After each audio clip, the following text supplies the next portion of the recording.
एक बोइंग 747 जिसमें अनबोर्ड थे 524 लोग 24,000 फीट की ऊंचाई पर उड़ रहा था। अचानक इस जहाज की टेल हवा में अलग हो जाती है। फ्लाइट क्रू के पास ना कंट्रोल्स बचे थे, ना ही डायरेक्शन। केबिन में ना ऑक्सीजन थी और ना ही एयर प्रेशर। लेकिन इसके बावजूद उन्होंने अगले 45 मिनट्स तक इस जहाज को हवा में कैसे रखा? ये कहानी है इंसानी हौसले की, इंजीनियरिंग फेलियर की और एक ऐसी फ्लाइट की जिसमें किसी किस्म का कंट्रोल बाकी नहीं था। और वो फ्लाइट थी जेपेयर 1-2। नोवेंट की वीडियोज में एक बार फिर से खुशामदीद नाजरीन। 12 अगस्त 1985 को जापान एयरलाइंस का एक बोइंग 747 टोक्यो के हानेडा एयरपोर्ट पर खड़ा था। जहाज पैसेंजर्स को अफलोड कर रहा था। ठीक 1 आवर के बाद इसी जहाज को दोबारा से टेक ऑफ करके ओसाका जाना था। हजारों लोग रोजाना टोक्यो से ओसाका का सफर करते हैं, मगर आज का दिन कुछ ज्यादा ही बिजी था क्योंकि जापान में ओबन हॉलिडे सीजन चल रहा था। लोग अपने अपने होम टाउन्स जा रहे थे। हनेडा एयरपोर्ट पर जहाज की सफाई के बाद जापान एयर 123 में 509 पैसेंजर्स और 15 क्रू मेंबर्स एन बोर्ड हुए। क्रू के लिए ये एक रूटीन फ्लाइट थी, मगर पैसेंजर्स को इल्म नहीं था कि जिस जहाज में वो सफर करने जा रहे हैं वो बरसों पुरानी एक ऐसी कमजोरी का शिकार है जो बहुत जल्द सामने आने वाली थी। एक ऐसा खतरनाक मसला जिसका ना पायलट्स को पता था और ना ही फ्लाइट इंजीनियर को। बिजी शेड्यूल की वजह से इस खास बोइंग 747 की ये आज की छठी फ्लाइट थी। अब बात करते हैं कॉकपिट क्रू की। इस फ्लाइट को लीड कर रहे थे 49 इयर्स के कैप्टन मसामी तकाहामा, जिनका टोटल एक्सपीरियंस था 12,000 फ्लाइट आवर्स। उनके साथ थे 39 इयर्स के फर्स्ट ऑफिसर युताका सासाकी, जिनकी कैप्टन के लिए प्रमोशन का प्रोसेस पहले से शुरू हो चुका था और ये फ्लाइट उनकी प्रमोशन के लिए बहुत अहम मानी जा रही थी। उनका कुल एक्सपीरियंस था 3,900 फ्लाइट आवर्स। तीसरे कॉकपिट क्रू थे 46 इयर्स के फ्लाइट इंजीनियर हिरोशी फुकुदा। इनका काम था पायलट सीट्स के पीछे बैठकर जहाज के तमाम टेक्निकल मसलों पर नजर रखना। कॉकपिट क्रू की काबिलियत देखकर यह कहना बिल्कुल गलत नहीं होगा कि 509 पैसेंजर्स की जानें महफूज हाथों में थी। लेकिन सवाल यह है कि जिस तरह क्रू काबिल था, क्या यह जहाज भी उसी दर्जे का भरोसेमंद था? इसका जवाब कुछ ही देर में सामने आने वाला था। इवनिंग 6:04 पर जापान एयर 123 के दरवाजे बंद हो गए। जरूरी तैयारियां मुकम्मल कर ली गई और पायलट ने जहाज को रनवे 15 लेफ्ट की तरफ टैक्सी करना शुरू कर दिया। टोक्यो से ओसाका तक का यह सफर बहुत ही छोटा था, सिर्फ 1 आवर एंड 12 मिनट्स का। यानी जब तक जहाज अपने क्रूजिंग एल्टीट्यूड 24,000 फीट तक पहुंचेगा, उसी वक्त उसे नीचे उतरने की तैयारी भी शुरू हो जाएगी। टोक्यो में उस दिन मौसम बिल्कुल साफ था, मगर पूरे जापान में कई जगहों पर थंडर स्टॉर्म्स रिपोर्ट हो रहे थे। इसी वजह से पायलट को हिदायत दी गई कि वो डायरेक्टली ओसाका की तरफ ना जाएं, बल्कि समुद्र के ऊपर से रूट लें। अब रनवे 15 लेफ्ट पर जापान एयर 123 टेक ऑफ के लिए बिल्कुल तैयार थी। 6 TM पर कंट्रोल टावर से टेक ऑफ की परमिशन मिल गई। पायलट ने थ्रस्ट लीवर्स को पुश किया और जहाज ने कामयाबी के साथ टेक ऑफ कर लिया। अब तक सब कुछ बिल्कुल नॉर्मल चल रहा था, मगर टेक ऑफ के ठीक 12 मिनट्स बाद जब जहाज सगामी बे के ऊपर से गुजर रहा था, जहाज के अंदर से एक पुरस्रार और तेज आवाज आई। इसी के साथ जहाज के सबसे पीछे वाले हिस्से टेल सेक्शन में एक बड़ा सुराख हो गया। जो पैसेंजर्स अब तक अपने घर पहुंचने की खुशी में एक्साइटेड थे, उनकी एक्साइटमेंट एक पल में डर और खौफ में बदल गई। इस सुराख की वजह से केबिन के अंदर तेज शोर मच गया। लूज पड़ी चीजें और यहां तक के लोग भी उस सुराख की तरफ खींचने लगे। सब कुछ इतनी तेजी से हुआ कि किसी को यह समझ ही नहीं आया हुआ क्या है। यह आवाज इतनी ज्यादा और इतनी शदीद थी कि कॉकपिट तक सुनी गई। कॉकपिट वॉइस रिकॉर्डर में यह आवाज एक धमाके की तरह रिकॉर्ड हुई।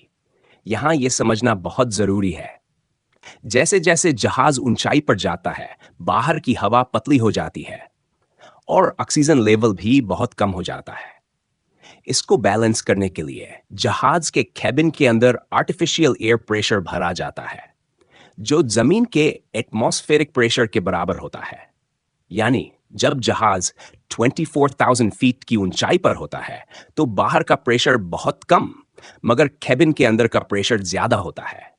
ये ज्यादा प्रेशर लगातार कैबिन की दीवारों पर अंदर से दबाव डाल रहा होता है। कैबिन को पूरी तरह एयर टाइट बनाया जाता है ताकि ये आर्टिफिशियल प्रेशर कहीं से लीक ना हो सके। मगर अगर कैबिन का कोई भी छोटा सा हिस्सा कमजोर हो तो ही एयर प्रेशर उस जगह को तोड़ देता है। ये एयर प्रेशर अगर किसी भी कमजोर हिस्से को फाड़ दे तो एक बड़ा सुराख पैदा हो सकता है, जिसकी वजह से कैबिन का आर्टिफिशियल प्रेशर अचानक खत्म हो जाएगा और पैसेंजर्स की तबीयत बिगड़ सकती है। इसके अलावा ऑक्सीजन की कमी की वजह सांस लेना मुश्किल हो जाता है। और यही कुछ जापान एयर 123 के साथ भी हुआ, मगर अब तक दोनों पायलट्स को इस बात का बिल्कुल इल्म नहीं था। कॉकपिट वॉइस रिकॉर्डर में उनकी आपस की बातचीत रिकॉर्ड हुई।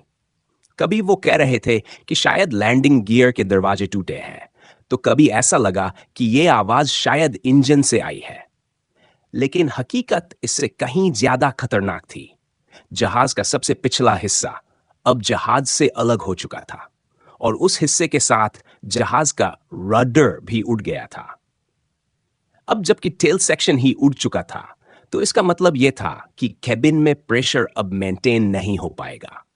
मगर उससे भी बड़ा मसला यह था कि रडर के उड़ जाने की वजह से अब यह जहाज दोनों पायलट्स के कंट्रोल से बाहर जाने वाला था। रडर दरअसल प्लेन की यॉ मूवमेंट को कंट्रोल करता है। यानी जब कोई जहाज हॉरिजॉन्टल डायरेक्शन में लेफ्ट या राइट टर्न करता है तो वही मूवमेंट यॉ कहलाती है।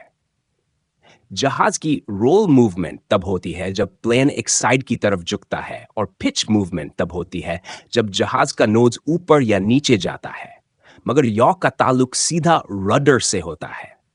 सादा अल्फाज में कहा जाए तो जापान एयर 123 जो उस वक्त 24,000 फीट की ऊंचाई पर था, अब सही से टर्न नहीं कर सकता था और ना ही लैंडिंग के वक्त खुद को रनवे से अलाइन कर सकता था।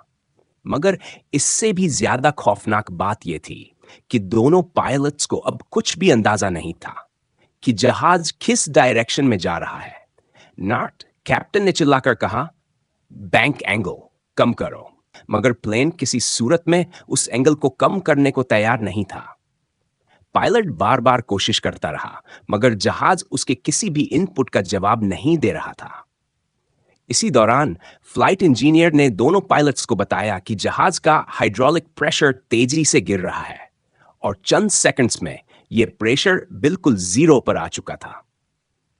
यही वो पल था जब कॉकपिट में मौजूद तीनों क्रू मेंबर्स को यह यकीन हो गया कि अब प्लेन उनके कंट्रोल से पूरी तरह बाहर निकल चुका है। जिनको नहीं पता उनको बताते चले कि प्लेन के जितने भी कंट्रोल्स होते हैं, जैसे कि लेफ्ट राइट टर्न के लिए एलरॉन्स, पिच मूवमेंट के लिए एलिवेटर्स और स्पीड कम करने के लिए फ्लैप्स, इन सबको हाथ से मूव करना मुमकिन नहीं होता। खासकर तब जब जहाज के सामने से 1000 किलोमीटर पर आवर की स्पीड से हवा टकरा रही हो। इन्हें मूव करने के लिए हाइड्रोलिक प्रेशर की मदद ली जाती है। मगर जापान एयर 123 की जो टेल फटी थी, वो अपने साथ कुछ हाइड्रोलिक पाइप्स को भी फाड़ चुकी थी। यही वजह थी कि अब जहाज का पूरा हाइड्रोलिक सिस्टम फेल हो चुका था। अब कॉकपिट के कंट्रोल्स सिर्फ एक शो पीस बनकर रह गए थे। 24,000 फीट की बुलंदी पर जापान एयर 123 एक के बाद एक कई फेलियर्स का शिकार हो चुकी थी। कैबिन प्रेशर खत्म हो चुका था, ऑक्सीजन मास्क अपने आप निकल आए थे, हाइड्रोलिक सिस्टम नाकारा हो चुका था और सबसे खतरनाक बात यह थी कि अब पैसेंजर्स और क्रू को लो प्रेशर की वजह से हाइपोक्सिया हो रही थी। हाइपोक्सिया उस हालत को कहते हैं जब बॉडी में ऑक्सीजन की कमी हो जाती है, इंसान कंफ्यूज हो जाता है, फैसले लेने में मुश्किल होती है मूवमेंट स्लो हो जाती हैं और कई बार इंसान बेहोश भी हो जाता है। इसी दौरान केबिन क्रू की अनाउंसमेंट सुनाई देती है, जिसमें पैसेंजर्स को कहा जाता है कि वो अपने ऑक्सीजन मास्क पहन लें। अब हालात ये थे कि अगस्त की उस शाम को जापान एयर 123 खतरनाक रोल मूवमेंट्स में जा चुका था और बार बार टिल्ट होने की वजह से पैसेंजर्स में डर और घबराहट बढ़ती जा रही थी। अब दोनों पायलट्स के पास सिर्फ एक ही चीज के कंट्रोल्स बचे थे और वो थे इंजन्स के कंट्रोल्स। कैप्टन ने सिर्फ इंजनों की थ्रस्ट को कम या ज्यादा करके जहाज को रोल मूवमेंट से निकालने की कोशिश शुरू कर दी। अगर जहाज को राइट टर्न करवाना हो तो लेफ्ट साइड के इंजनों की पावर बढ़ानी होगी और अगर लेफ्ट टर्न करवाना हो तो राइट साइड के इंजनों की पावर बढ़ानी होगी। इसी तरह जब प्लेन रोल मूवमेंट में राइट की तरफ झुकता है तो सिर्फ राइट इंजन की पावर एक खास वक्त तक बढ़ाकर प्लेन को दोबारा सीधा किया जा सकता है। पायलट्स ने इसी टेक्निक को अपनाया और जहाज की रोल मूवमेंट पर काफी हद तक काबू पा लिया। अब उनके सामने सिर्फ एक मिशन था कि किसी भी हालत में प्लेन को जल्द से जल्द टोक्यो एयरपोर्ट पर लैंड करवाया जाए, मगर उससे पहले प्लेन को नीचे लाना जरूरी था ताकि कैबिन में ऑक्सीजन और प्रेशर दोबारा बेहतर हो सके। इस काम के लिए आमतौर पर एलिवेटर्स का इस्तेमाल होता है, मगर हाइड्रोलिक सिस्टम फेल होने की वजह से अब वो बेकार हो चुके थे। इसलिए कैप्टन ने एक और तरीका अपनाया। उन्होंने लैंडिंग गियर को डाउन करने का आइडिया दिया। लैंडिंग गियर जहाज में एक्स्ट्रा ड्रैग पैदा करता है, जिसकी वजह से स्पीड कम हो सकती है और प्लेन नीचे आने लगता है। मगर दिक्कत यह थी कि लैंडिंग गियर्स भी हाइड्रोलिक सिस्टम से ही खुलते हैं। कैप्टन ने फैसला किया कि गियर्स को उनके अपने वजन से खोलने की कोशिश की जाए और खुशकिस्मती से लैंडिंग गियर्स खुल भी गए। अब जापान एयर 123 645 पर ओत्सुकी नामी शहर के ऊपर एक गोल चक्कर लगाता है और उसका एल्टीट्यूड 24,000 फीट से गिरकर 13,500 फीट तक आ जाता है। यह पायलट्स की एक बड़ी कामयाबी थी।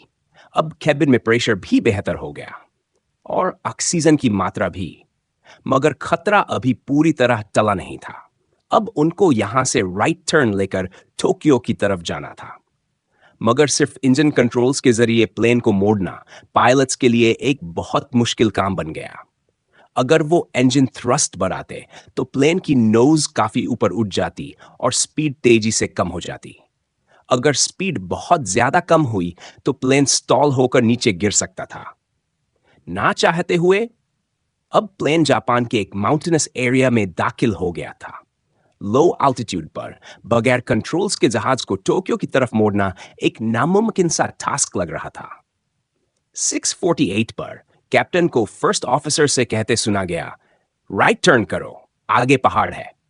मगर शायद सिर्फ इंजन कंट्रोल की मदद से इतना बारीक टर्न लेना अब पॉसिबल नहीं था और इसी वक्त कॉकपिट में तरह तरह के अलार्म्स बजने लगे। यह भी सुना गया कि पायलट्स कॉकपिट में चिल्ला रहे थे।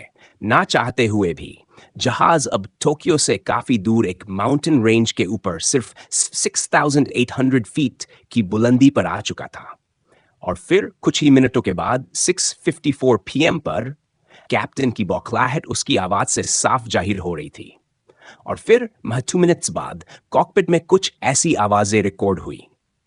जापान एयर का यह जहाज टर्न करते हुए कम एल्टीट्यूड की वजह से एक पहाड़ से जा टकराया। इस हादसे में सिर्फ 4 पैसेंजर्स जिंदा बच सके, जो कैबिन के सेंटर में लेफ्ट साइड पर बैठे थे। बाकी तमाम क्रू और पैसेंजर्स इस खौफनाक हादसे का शिकार हो गए। बाद में जब इन्वेस्टिगेशन हुई तो मालूम पड़ा कि 7 इयर्स पहले लैंडिंग के दौरान इसी जहाज की टेल रनवे से टकराई थी। उसके बाद कई हफ्तों तक जहाज ग्राउंड पर रहा और बोइंग के टेक्नीशियंस ने इसकी मरम्मत का काम किया। जांच में मालूम हुआ कि टेक्नीशियंस ने टेल की स्प्लाइस प्लेट गलत तरीके से इंस्टॉल की थी। इन्वेस्टिगेटर्स ने जब इसके आंकड़े निकाले तो पता चला कि ये खराब रिपेयर कैबिन को सिर्फ 11,000 साइकिल्स तक प्रेशराइज कर सकती थी, जबकि जापान एयर 123 इसी हालात में 12,500 साइकिल्स मुकम्मल कर चुका था। और इत्तेफाक से आज ही वो दिन था जब इसका प्रेशर और स्ट्रक्चर जवाब दे गया। इस हादसे के बाद इन्वेस्टिगेटर्स ने 4 डिफरेंट पायलट्स को फ्लाइट सिम्युलेटर में बैठाया और उसी हालात में जहाज उड़ाने को कहा, मगर तमाम 4 पायलट्स ने प्लेन क्रैश कर दिया और कोई भी प्लेन को इतनी देर एयरबोर्न नहीं रख सका जितनी देर तक जापान एयर 123 हवा में रहा। यह बहुत हैरान कर देने वाली बात थी, क्योंकि सिम्युलेटर में बैठे पायलट्स के पास 2 बेफायदे थे। एक, उन्हें पहले से मालूम था कि मसला क्या है, और दूसरा, उनके जहन में यह इत्मीनान था कि उनकी जान को कोई खतरा नहीं। इन तमाम हालात को देखकर यह कहना गलत नहीं होगा कि जापान एयर 123 के दोनों पायलट्स ने आखिरी दम तक जहाज को बचाने की भरपूर कोशिश की और इसे 45 मिनट्स हवा में ही काबू में रखने की कोशिश करते रहे। उम्मीद है कि नो वेंट की यह वीडियो आपको पसंद आई होगी। आपके प्यार भरे कमेंट्स और लाइक्स का तहे दिल से शुक्रिया। मिलते हैं अगली शानदारी और हैरत अंगेज वीडियो में।